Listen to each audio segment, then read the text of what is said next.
What's the best piece of advice you ever received in real estate? Wow, wow. So when I got my license in 2007, an agent who I was working with, who was mentoring me, she shared this piece of advice. It was not only, I think, the first piece of advice, but it also turned out to be the best piece of advice. And her name was Garnett. And I remember, I'll never forget this. Garnett told me, she says, Dan, never, ever, ever, ever, ever leave an appointment without the next appointment set. You take out a buyer, you show them homes, and then you say, okay, what's next? And they say, I'll call you next week. Oh, great. You'll call me next week. What day? Oh, maybe Tuesday. Okay, great. If I don't hear from you on Tuesday, I'll give you a call at Wednesday. Does that sound good? Yeah. Should I call you on Wednesday in the afternoon or morning? Call me in the afternoon. Okay, 3 o'clock. That sound good. Boom, done. So I know I went through that fast, right? But that would be the best piece of advice is to you never, ever, ever do you leave an appointment, a conversation without a specific time scheduled for you to follow up with that person. I could not be more of a fan of that particular piece of advice. I deploy that in my own life in all sorts of different ways, including because of my horrible memory. The doctor's appointments I go to with the annual doctor's appointments. So I have, Sure. various specialists or whatever. I do not leave that room before, or the office before scheduling the next year's thing, because I will not remember 1 year from today. I won't remember a week from today for my work appointments. I certainly won't remember a year from today. That is a great piece of advice. Do not leave the scene of an appointment before scheduling the next appointment. Worst piece of advice you've ever received in real estate? I'm going to say it pretty general. So I know it was specific where maybe it was like a series of advice or I was following more than one direction. And so there's been times throughout my career where I would follow multiple paths simultaneously. And so I don't know if that was something necessarily that like one person said to me, Dan, you should do 18 different things. But it was probably more like 18 different people said to me one thing and I followed all of their advice. And it left me in a place of overwhelm, distraction, inefficiency, and tiredness. So following more than one strategy at a time would be, I think, bad advice. Jack of all trades, master of none kind of thing. That's right. Yeah, much to my chagrin, I can only handle about one thing at a time. I always say like do one thing until it's 80% done, and then hand it off to somebody else or a system. And Oh, then once you're able to do that, then you're able to take on the next task. But it's got to be at least 80% done before you move on. this is why we have Dan on the show. Dan Rochon is our guest today. He's the creator of the Teach to Sell system and founder of the CPI community. After going from broke and stuck to building a consistently profitable real estate business, Dan has helped hundreds of agents and entrepreneurs achieve no broke months by mastering influence, neurolinguistic programming, and story-driven sales. Dan, first of all, I want everybody to visit Dan's website, which is nobrokemonths.com. You can learn about all things Dan. He's a coach, he's an author, he's got a book coming out, and it's called Teach to Sell, published by Simon and Schuster. That is a huge feather in Dan's cap. That Simon and Schuster is at the very, very top of the literary publishing field. So this is a big deal. Dan is a big deal. We're happy to have him on the show. Dan, welcome. Thank you. I appreciate the welcome. Appreciate you being here. Let's start at the beginning. Before you became the Dan that we're about to learn, want to learn how you came to get into real estate. So tell us that story. Sure. So 2005, I was waiting tables at one of the top real estate. Where am I going with this? At one of the top steakhouses in the entire planet, and I was waiting tables there, and I was making a ton of money. It was a really well-known establishment, one that all the celebrities would come to. It was in Washington D.C. and I'm talking senators and lobbyists and presidents and movie stars and athletes and it was great, but I freaking hated my job.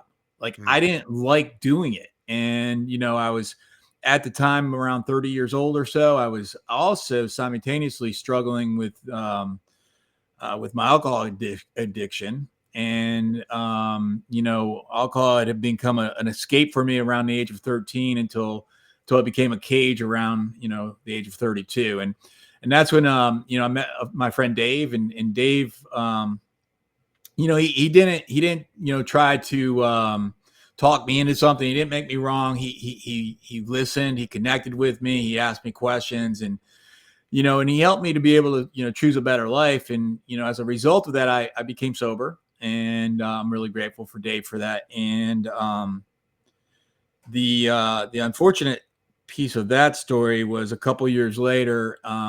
Dave, he died, as a result of his addiction. And, he was able to, he was able to help me, and unfortunately he wasn't able to help himself. And, I'm forever grateful for that relationship, and, regretful I wasn't able to, help him in return. But nonetheless, I was at that place in my life where I was sort of at a crossroads of, what do I do?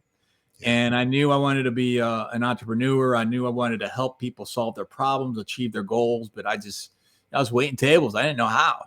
And one day, when my buddy said to me, "Hey, Rochon, have you ever considered, real estate sales?"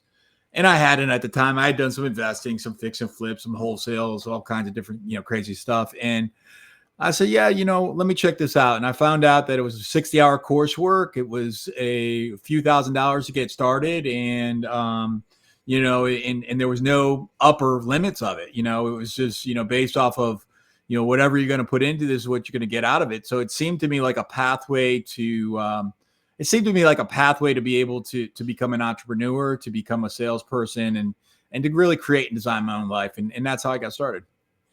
Wow, what a story.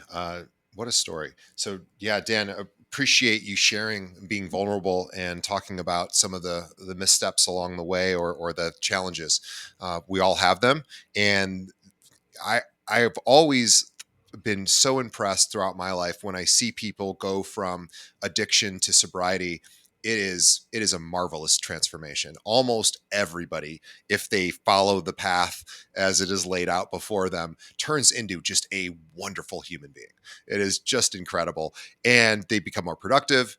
And you obviously are a shining example of that work. So congratulations to you, and all of the success you've had since. So let's talk a little bit about, you got into real estate. So you were already working at the sort of highest part of the highest peak of the mountain as a server Sure. in Yeah. Washington. This is a high end steakhouse. This is not, um, you know, an easy gig to get. So you knew how to be around people. You knew customer service. You certainly were affable enough. So, how did you make that transition into sales? Well, you're right. And I would say I was definitely a salesperson as a waiter. And I look at that as my training. I looked at that as my training in regards to how to be able to manage multiple things simultaneously, and to be able to sort of process, in real estate sales, there's, if you do enough volume, there's always pieces that are moving around. There's always challenges. There's, different timelines. You got prospects in one hand, you got clients in the other hand, you've got, aftercare, and there's so many different moving parts. But I would say that it was really, for me, it was understanding that what I learned as a waiter, working with, there was one day I was waiting on 4 tables, and in one of the tables I had Eli Manning, Arch Manning, a Washington Redskins at the time trainer, and I think it was like Arch Manning's wife. So Arch would be, you may have heard of like Archie Manning, who's like Sure. the guy. This would be his grandfather. Wow. And so, all right, so that's in one table. Another table, I had John Kerry, who was Secretary of State, and also a United States Senator. And in the other table, I had, I forget his name, but he was a Supreme Court Justice. At the same time, I have a fourth table, and these tables are in banquettes, so they're back to back to back. And so I'm in the four table. There was these three guys, and two of them were giving me a hard time. And I'll never remember this. I'll never forget this. Rather, these guys are giving me a hard time, and they're saying nobody famous ever comes in here. Right? I'm like, Yeah. okay, no sweat, no sweat. And if you don't know who the Mannings are, they are football players. Just to, Yeah. Yeah. Yeah. clue your listeners in on that. And so, Yeah. anyways, the point being is, I learned, by working with these celebrities on a regular basis, that human beings are spiritual beings manifested in this human condition. And it doesn't matter if you're at that level of celebrity, or if you're at the place of, I'd be walking to my car at the end of the night, and I'm, giving, some homeless people the bread from the bread warmer, because it would go stale, and I would take a bag of it and give it to them on my way home or my way to the car. What I realized is that as spiritual beings, no matter where we are in life, we all want the same things. And we want to be loved, we want to be cared for, we want to feel that we're worthy, and we want to be able to have relationship and happiness. And so as I recognized that in that realm, and then I became a real estate salesperson.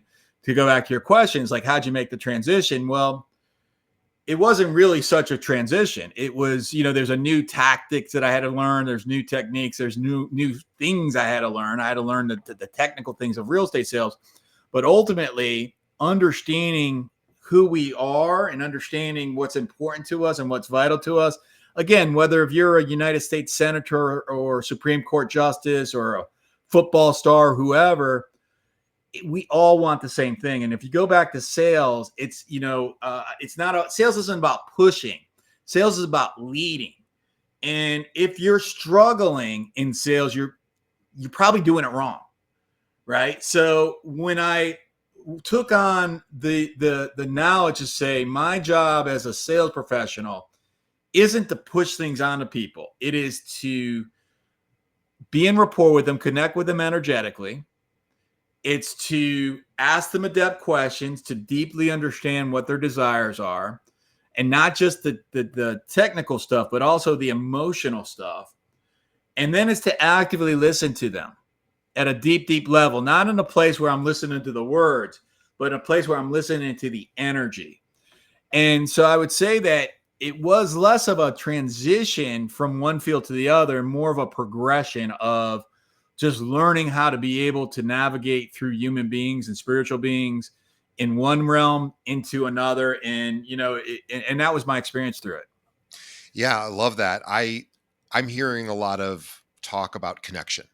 Yeah. So we're talking about communication, connection, and that we want to be around people that we feel connected to, and people feel connected to us, are more likely to want to utilize our services, buy our products, and just spend time with us in relationship, as you said. So what we're really talking about today is not so much specifically about real estate, although that is what we do here, is really talking about what underlies the sort of the deal itself, which is a relationship, which is connection. Yeah. So I am super interested, Dan, in talking about that with you, because I believe that if you can increase those skills, and obviously you believe this as well because you teach it, if you can increase your abilities to connect with others, you will improve your business. You will get those ancillary rewards. But there are some skills to learn. There are some things that we weren't taught from our parents or from our schools. So I want to get into that. But yeah, let's talk about it. Talk about communication. Communication is the response that you get. And when Well, you hold on. recognize that, I'm gonna pause because Dan just said something utterly profound. He didn't say communication is one person trying to give some sort of information to another person. Dan said something really, really smart. He's and I'm sorry, Dan, I'm pausing you because I know what you said, and what you said I want all of our listeners to hear. He said communication is the response you get.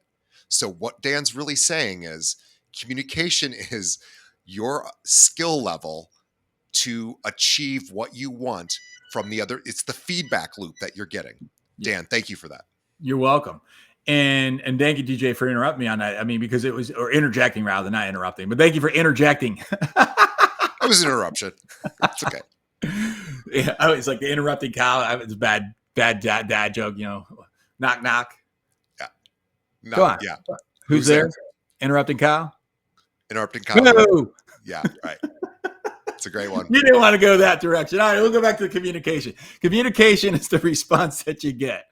And so what that means is that when you take on the responsibility of the result of the communication, then that puts it on you.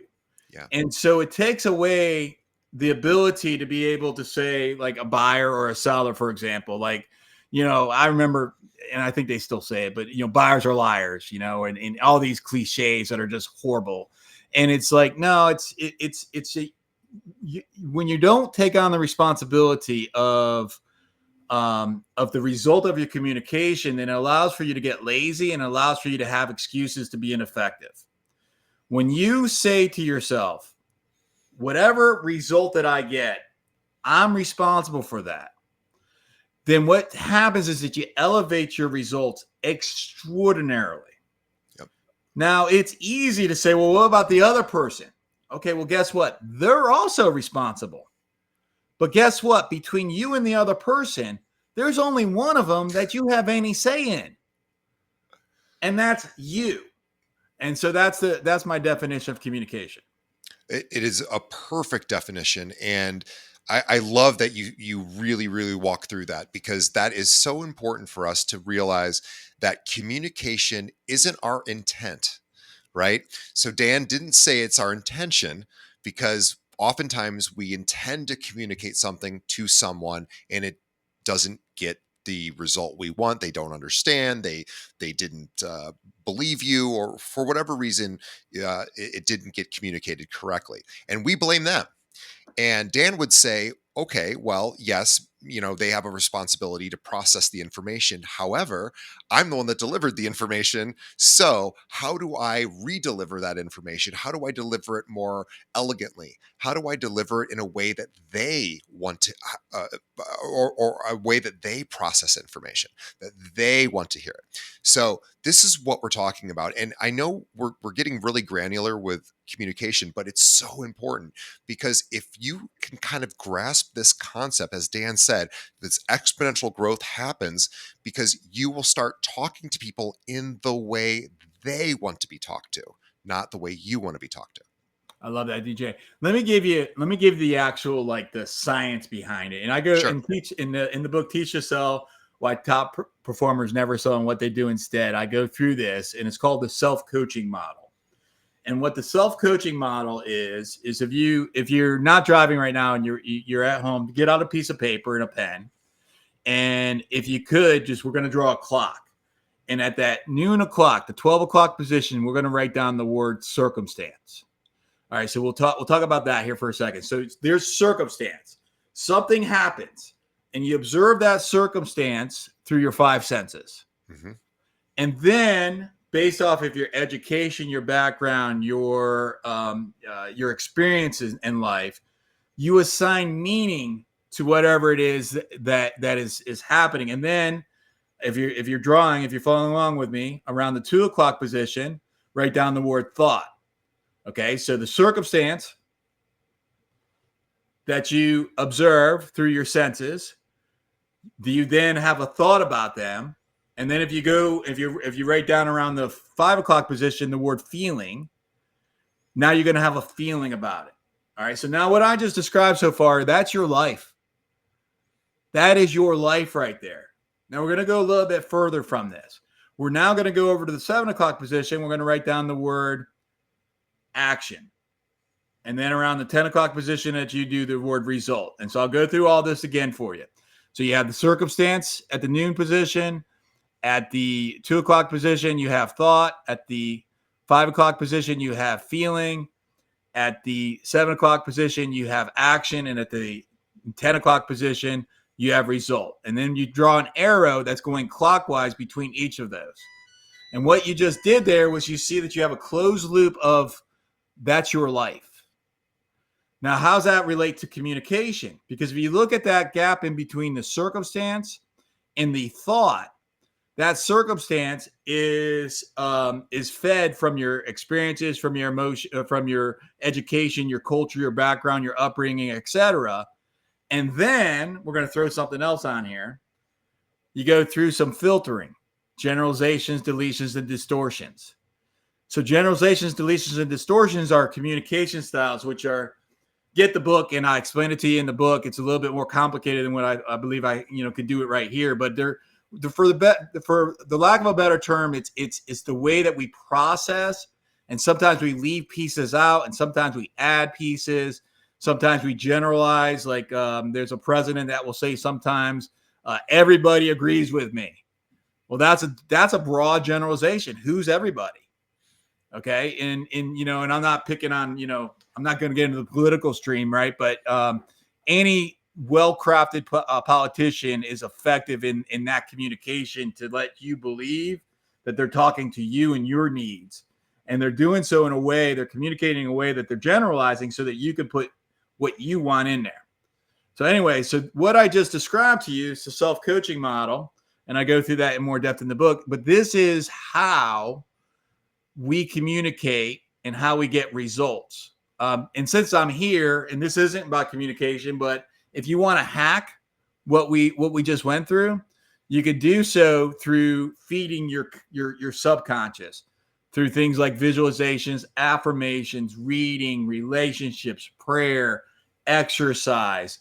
And there's different ways that you can program yourself to get out of that closed loop, because what we just did was we did a clock with a closed loop, and that's why we did it like that, to demonstrate to you that that our lives are cyclical, which is why you so often get the same results over and over and over and over again throughout your life. Yeah, we're talking about breaking patterns, and Dan said it very, very effectively. There was that we have this loop around the way we experience the world, and this loop in his analogy sort of goes via a clock hand, and it goes around, but it goes around without much intention, without much conscious realization.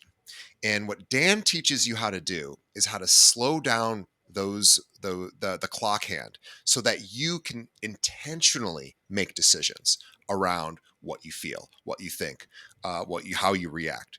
Because if you are in the driver's seat, you get to decide about how you show up. And that's really important for realtors, right? As you said, Dan, realtors are constantly under just a constant stream of emails, texts, phone calls, things go wrong. There's a constant barrage of information that's coming to them, some that will throw them off their game. And a realtor really needs to be able to be mindful and able to regulate in this way, so that when these situations happen, the client, they might be very reactive, but the realtor now understands, okay, I I am going to choose how I respond to this versus this is how I am responding to this. In other words, my default is this, but I may choose a different path. This is the essence of what Dan teaches. It's intention. How do I create intention around my action, my communication, and my skill? That's right, DJ. And right now, I believe it's more important than ever before, because that influence gap, it's everywhere. It's between leaders and teams, it's between family members, it's in politics. And with artificial intelligence shaping the way that we see the world, what we read, there's so many things that, with artificial intelligence, big data, technology, but AI, it can produce perfect information, but what it can't do is it can't see you. It can't look you in the eyes and know who you are. Technology can produce, incredible information, but it can't cross that human threshold of connectivity. And as the world has changed, and it's changing at a velocity that I cannot even describe, because not too long ago, when I first started being, I've been coaching agents I owned a real estate brokerage for 10 years, and I had 150 agents who worked for me. So I coached agents then, but I started coaching real estate agents around maybe 7 years ago. And when I started coaching agents, I would talk about technology, big data, and AI. And when I got to AI, people were like, oh, yeah, that's the future. Okay. This hasn't been that long. And when you look at the speed of how this stuff's being developed, why your ability to communicate matters today more than ever before is because it's hard today to even distinguish between real and fake. Yep. So you've got to be able to master these skills to be able to thrive if you want to survive. And when you do, then you're going to be able to really, to be able to serve at a high level. Tell us, how do we start that process? It's about understanding, to be able to start the process is about being able to understand the basic, let me walk you through an exercise. So think about your favorite teacher, your favorite coach, your favorite guide. And if you're listening to this right now, and if you can, close your eyes for a moment, think back, see their face, hear their voice, feel the way that you felt when they believed in you. Now open your eyes and imagine that person walked into your life today and they gave you advice. You'd probably follow it, right?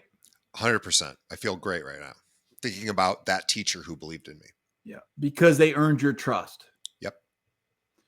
So DJ, to answer your question, where do you start? Well, the starting point is just understanding how it feels. Like if you just did a DJ, and if you're, listening to this on, on YouTube or wherever you're listening to this right now on your podcast, and if you did that as well, then you just had the experience of, hey, I remember Mr. Smith or Miss Bobbitt or whoever the case may be. And I remember how she made me feel. And if she came in the room right now and gave me some advice, I would follow that. Well, that's a demonstration of they didn't teach you algebra or history. They believed in you, right? They were probably there when you were struggling with a challenging relationship, or you're being made fun of at school, or maybe you were in a new school and you had no friends, or whatever the case may be, and they earned your trust. So if we can understand that this is the way that we communicate as levels, that's the starting point. Just have an awareness of it. And now that you have an awareness of it, you can now choose moving forward to say, well, will I be that guide? Will I be that mentor, that coach, that teacher? And however many years ago it was that, from that person that you were, remembering, it was probably a really long time ago. And they made an impact that you remember them today. So now that you understand the power of being able to be, to teach to sell, now that's the starting point. And now you can be able to be able to connect with other people at a full level, right? Because the connection starts when the other person knows that you care and when you listen. Yeah, let's talk about, thank you, Dan. That's You're welcome. really great.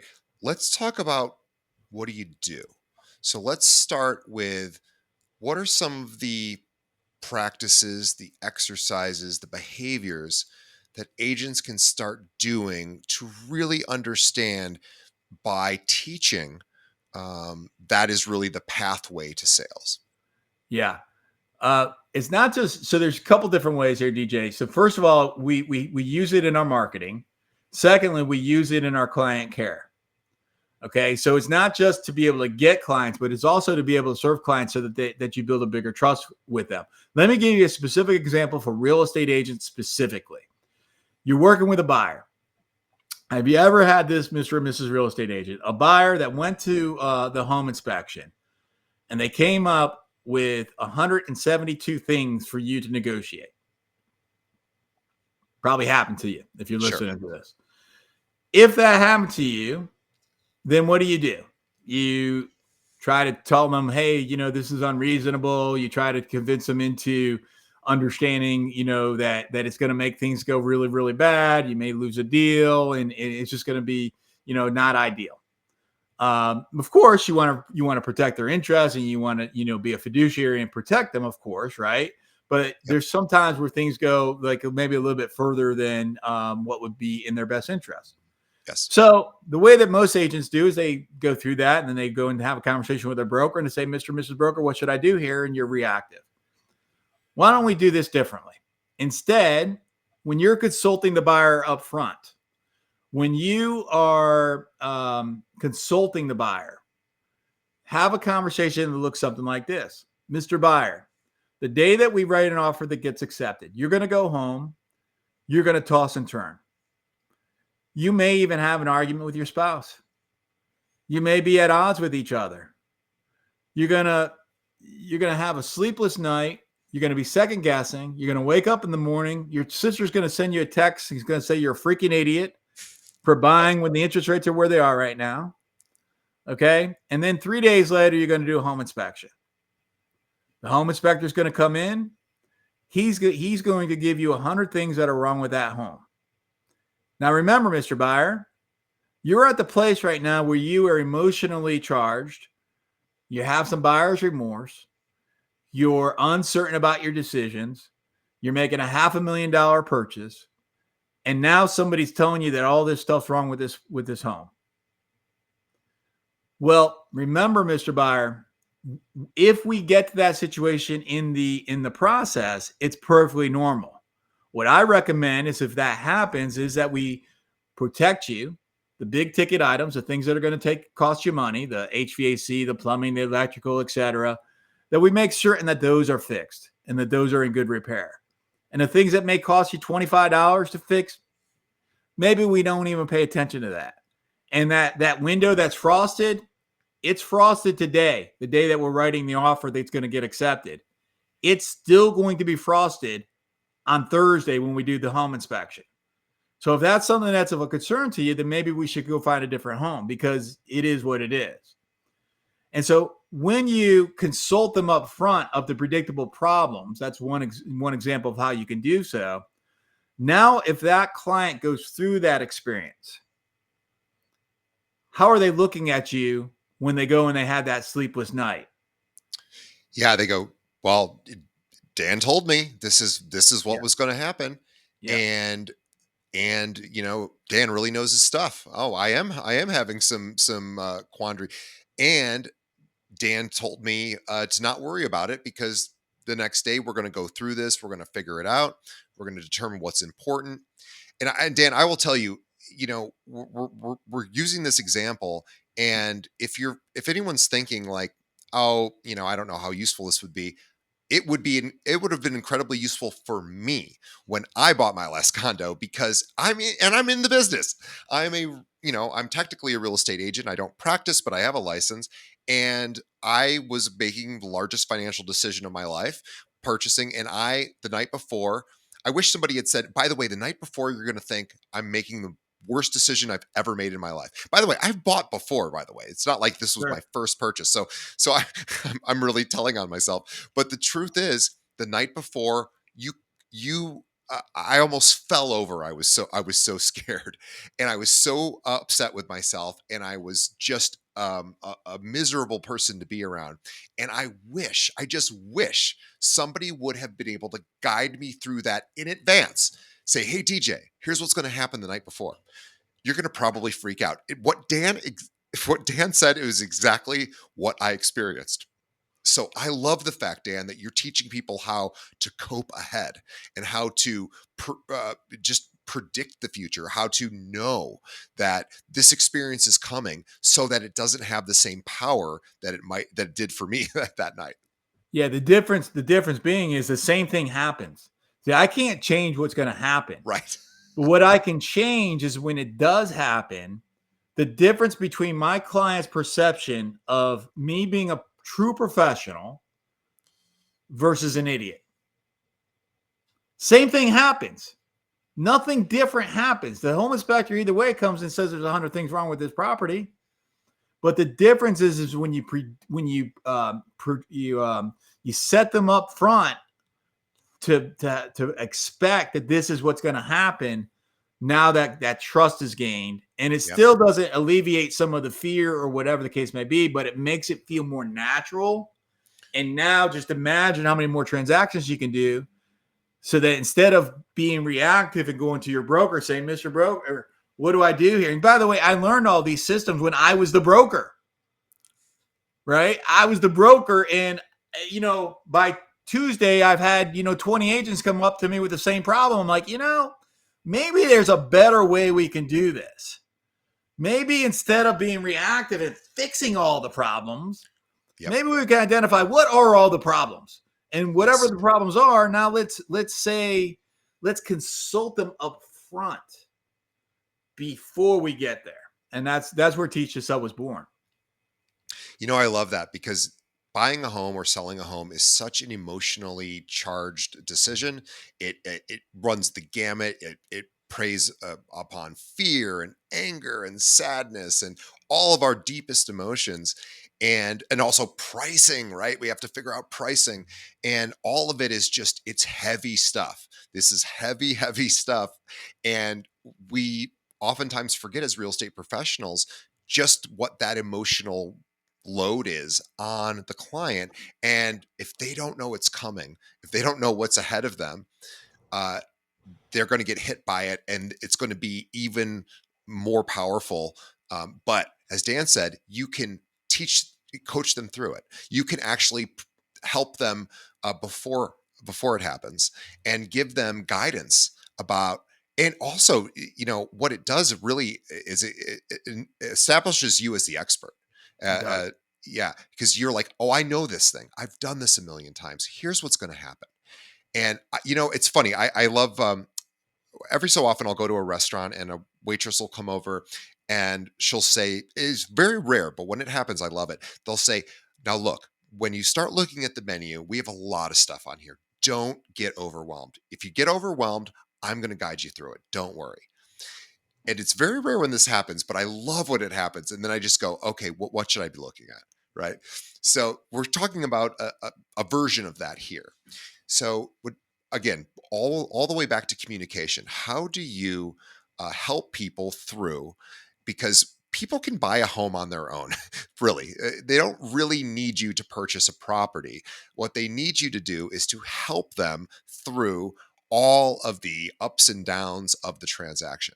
And so Dan's process with Teach to Sell is about how to effectively communicate in a way that meets their emotional needs, how to more effectively connect with them intimately, so that you have the ability to even understand their thought patterns, the way they interpret the world, and then you can then present solutions specific to the way that they are experiencing reality. That's right, DJ. And it's about understanding, how other people perceive the world. That goes back to some of the things that I had shared with you before.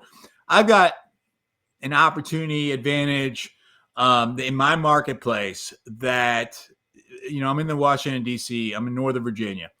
And so it is a very diverse marketplace, which means that at any given transaction, that whoever I'm communicating with probably has different upbringing than me, probably looks different than I do, probably has a different education, different culture, different background, different ethnicity, because I'm literally in a melting pot. Now, I love that. And at the same time, it also presents, you got to stay sharp.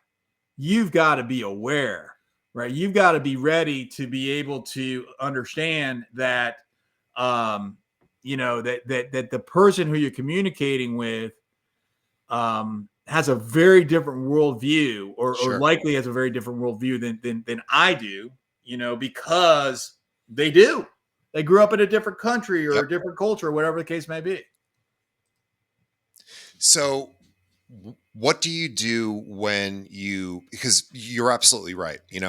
A lot of us find that, we work well with a certain type of client who's most similar to us. And we want to expand that reach to be able to, connect with others that are, more dissimilar. So what should they do to start considering bridging that gap? Bridging the gap of how to communicate, or how to tell me more about the question. Yeah. So you were talking about having, clients that are very different from us, right? Sure. So and learning about their specific Yeah. needs and what their values are. So you're in a situation where you're in Virginia, you have a very diverse population, you have people coming to you that are very different from one another. These are Yeah. not homogenous. It's not a homogenous culture. So you have all these different experiences, beliefs, behaviors, perceptions, and expectations. So how do you navigate through that? Yeah. So one of the things when I went through the CPI communication model earlier, the last part, and remind you, is number one is connect energetically. Number two is to ask adept questions. And number three is to actively listen. So to actively listen means that you're paying attention to their energy, you're paying attention to their spiritual being. And so regardless of what their background, their beliefs, and their, of the way of their being is, we still have commonalities. No matter where you're born in the world, we have commonalities, right? So it's not that hard to sit there and say, "Like, let me be grounded, let me stop, and let me just pay attention. Let me listen. Let me let me observe. Let me connect with who I'm talking with." Because now when I can do that, now I can observe. And now I can also not just observe, but I can find commonalities. All right. So you go back into that client that I mentioned to you, with the buyer and being afraid when you go to bed at night. That's a common language. I don't care where you're born. You're going to be afraid the day that you write that offer that gets accepted and you go home that Absolutely. night. I don't care who you are. There's going to be a question. Did I screw this up? Yep. 100%. All right. Now it may sound different than did I screw this up, right? But it's going to be the same damn thing. So no matter what that is, the first step to being able to bridge the gap in between differences is to understand we're not that different. Yeah. And now that we can understand that we're not that different, then you find the commonalities, and the connection is within the commonalities. I So love that. instead of letting the differences of culture, backgrounds, ethnicities, race, Everyone's going to whatever, freak out the night before they sign the check. boom. That's it right there. That's it right there. You know Now, once that you that understand that, now you can speak to those desires, those fears, those yeah. goals. Boy, Dan, and what's so important about speaking to those desires, fears, and goals is because the emotion is what's driving the behavior, right? So if we can quell these fears, if we can help them when you painted that example of the night before or the day of, and all of these sort of accumulated negative things happening at on top of each other. Well, that is going to have that is going to have a cumulative effect, and that will in fact be much different than if the person was receiving that information on a massage table at the same time, right? So it's it's a lot about state management. And for you, I love the fact that understanding the commonality is so important. So you could say, okay, every buyer goes through this one particular experience or these five particular experiences. I am going to help guide them through these experiences because these are the 5 experiences they're going to remember most, they're going to experience the most, and they're going to need the most help. And when you do that, now you gain the trust. Yeah. I love it. Tell us about the book. So the book took me, I think, maybe 20 years or so to put together, and I started writing it around 5 years ago. And it's a journey of understanding, that the reader of the book is the hero of the book, and the book guides the reader from understanding that we are all worthy, we are all worth being loved, and we're all capable. And it walks the reader through the specific guide. There's 4 pillars throughout the book that, if you could imagine, if you could think of like a building. So if you think of your business as a building, a 3-story building with a basement, and the basement of that building would be belief. And so when you're able to build the unstoppable business mindset and you're able to believe in yourself, now you're ready to be able to take action in sales. And so, but without that belief, it's going to be really hard. So if you imagine that belief as the foundation, then on the first story of that building is going to be lead generation. And I walk the reader through, here's exactly how to get leads. Here's how to use social media. Here's how to use YouTube, step by step by step. Here's how to be able to do radio advertisement, networking, marketing. Here's how to be able to use Facebook, YouTube, whatever the case may be. I walk you through exactly how to be able to get business. And that would be the first level of business. And when you're able to believe in yourself, that's the foundation. And then the first story would be lead generation. And you're able to find business, then you're able to make some money and you're able to make an impact. Now, if you want to make more money and more impact, then you build a second story. The second story of that house would be building an organization. Because when you look, if you take lead generation, you put it into 3 categories: prospecting, marketing, networking. Prospecting costs you time. Marketing costs you money. Networking costs you money and time. Those are some assets that you have. So when you go to that first story of that lead generation, if you always want to sell and you always want it to rely on you and you never want to get any help, you're going to be limited off the asset of time, 24 hours a day. All right. And you're either going to have a limitation on how effective that you could be in sales, or you're never going to take a freaking day off. Right. So now the second story, if you want to actually start to scale, is about building your organization. So that's leverage and scale. And so the book walks you through, believe in yourself. Now here's exactly how you find business. Now here's exactly how you find the right support, the right systems, the right virtual assistants. Here's how you define who you are and who you want to attract to yourself to be able to help you, and to do so in an affordable way. And then lastly, so the bottom floor, the basement would be belief, the build an unstoppable business mindset. The first floor would be lead generation. So we call that authority attraction. The second floor would be building organization. So we call that leverage and scale. The last story, the third story of the building, will be leadership. My definition of leadership is to be able to teach somebody how to think so that they can get what they want. So I give you in the book specific examples, specific frameworks, specific step-by-step of here's how you can be a more effective leader. Exactly, just like when I went through the self-coaching model before, with a step-by-step. The entire book is a series of steps like that that's delivered in a narrative that I go through my story. And I start with, my childhood. I start with being on the floor, getting the shit knocked out of myself when I was 10 years old, trying to find my teeth. All right. So I start then. And I go through the entire journey all the way up until my age today.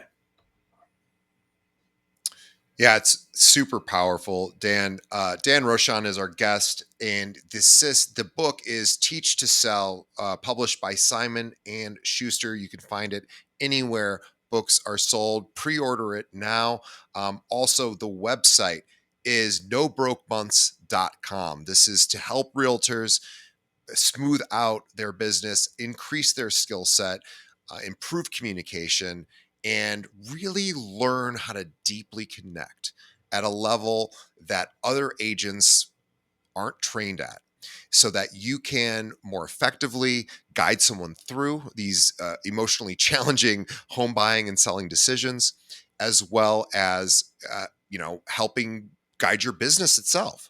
So, and also realizing, as Dan said at the very beginning, the clock cycle in his metaphor with respect to how we sort of experience the world is, he's going to show you in this book how you can slow things down so that you can be more intentional about how you experience the world, so that you can set yourself up for more success. Dan, thank you so much for being on the show. Teach to Sell is the book. Simon and Schuster is the publisher. Find it on Amazon or anywhere books are sold. And pre-order it now. It is coming out next early next year. Is that correct, Dan? Early next year. Yep. And if people want, I got a special gift. If you want to get on the list right now and actually get the book, be the first to get it, you can go to www.teachtosellbook.com. That's teachtosellbook.com. And I've got an electronic swag bag that'll give you a bunch of free goodies, some coaching, some guides in there, and some really cool resources that I'll give to you as a gift. If you're a realtor and you are thinking about improving your communication skills, have you lost a deal where you just didn't find that you were connected to the client? Did you have a client that then dropped out because your communication wasn't to their liking? Dan's the guy to hire. Reach out to Dan. Nobrokemonths.com is where you can go to find him. And all things Dan are located there. Dan has been an agent, he's been an owner, he's an author. He will help you through and teach you specifically the most important skill around real estate, which is communication. Again, the idea that it's the one thing that AI can't solve for yet. AI can pretty much tell us everything else, all the information, the data that's out there, we could get it, right? AI is going to have that for us. What Dan's going to do is show you how to connect to other humans. That is never going to be um, in short supply and always in need. So, Dan, thank you so much. On behalf of our audience, I want to thank Dan for his time today. On behalf of Dan and myself, I want to thank the audience for making it to the end of the episode. We appreciate you. We appreciate our sponsors. And we encourage everybody to tell another realtor about this episode. Think of one other agent in your office that could benefit from hearing from this great conversation between Dan and myself around communication, and send them a link. You can find us anywhere podcasts are served. Also, leave us a review. Let us know what you think of the show. We read those and we take your comments very seriously and always try to improve. So, Dan, on behalf of everyone, thank you. And we will see everybody on the next episode.